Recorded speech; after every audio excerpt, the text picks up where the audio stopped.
Hey, salut! Aujourd'hui, on va voir ensemble tous les éléments qu'il faut considérer pour mettre en place une stratégie de mise en marché web efficace.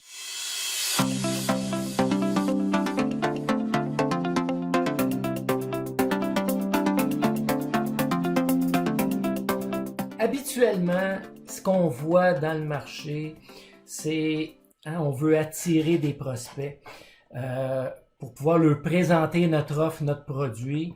Et en bout de ligne, ça va faire une vente ou ça fera pas de vente. Donc, c'est sûr que ce qu'on veut, c'est de faire des ventes. Mais ça, c'est le modèle traditionnel. On voit ça partout. On fait des posts sur Facebook. Ah, viens voir mon produit. Après ça, on arrive, viens sur une page web. Puis là, mais on dit, gars, mon produit, c'est le plus beau, c'est le plus fin, c'est le meilleur. Puis achète-le. Puis là, la personne, elle s'en va puis elle l'achète pas. Bon. Ou la personne, elle l'achète. Tant mieux, on a réussi. Mais ce modèle-là, écoutez, c'est une base, mais on va aller beaucoup plus loin que ça pour le web. Donc, qu'est-ce qu'on va venir amener comme élément dans ça? Et c'est ce qu'on va voir dans le cadre de la présentation aujourd'hui. On va toutes les voir en détail.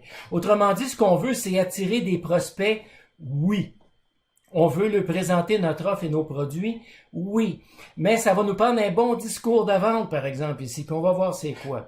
Mais si on fait juste ça, là, comme on attire des prospects, on leur présente l'offre, puis on essaye de vendre, on va toujours être en train de brasser à la soupe. Tout le temps. Mais à un moment donné, t'as beau brasser à la soupe, il faut que tu allumes le rond si on veut qu'elle réchauffe la soupe et qu'elle goûte bon.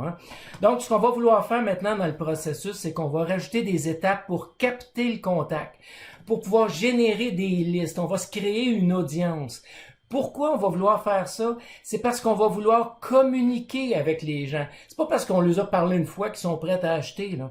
Donc, on va vouloir communiquer avec eux autres sur une base régulière. On va vouloir les relancer. On va pouvoir mettre en place des, comment on pourrait dire, des automatismes, Donc, si la personne, je donne un exemple, vous envoyez un courriel, elle clique sur un lien, on sait que cette personne-là elle a un intérêt pour ça, là. Donc, on va peut-être vouloir ici la mettre dans une communication automatisée qui va partir une séquence de courriels en lien avec ce besoin précis-là qu'elle a démontré. On parle d'email, ça peut être des messenger chatbots, on va tous les voir en détail, les moyens, tous les outils, on va les voir en détail. Mais ce qu'on veut faire, c'est de capter le contact pour pouvoir recommuniquer avec, ici, automatiser nos processus de communication. On va faire du remarketing aussi, on va voir plus loin, c'est quoi exactement le remarketing. On va le voir tout de suite, regarde, on va le dire, mais on viendra en détail tantôt.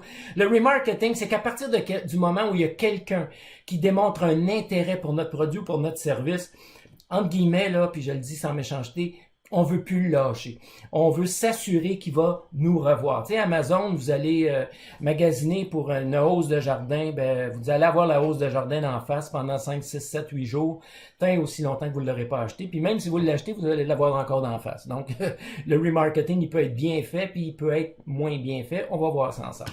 Ensuite de ça, ce qu'on veut mettre une couche ici, c'est on veut pouvoir analyser ce qu'on fait. Parce que là, on met en place tous des éléments, on met en place une recette avec un paquet de morceaux là-dedans, mais il faut être capable d'analyser les résultats, il faut être capable de les ajuster et surtout pour pouvoir optimiser tout ça. Vous savez, on attire des prospects.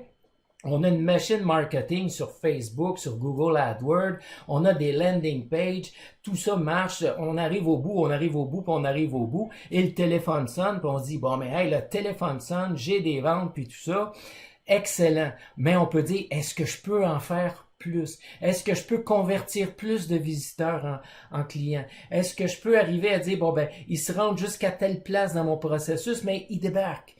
Qu'est-ce qui manque là, pour qu'ils puissent dire « je vends ». Qu'est-ce qu'il faut qu'on doit faire pour pouvoir dire que la vente réalisée ici va arriver plus souvent?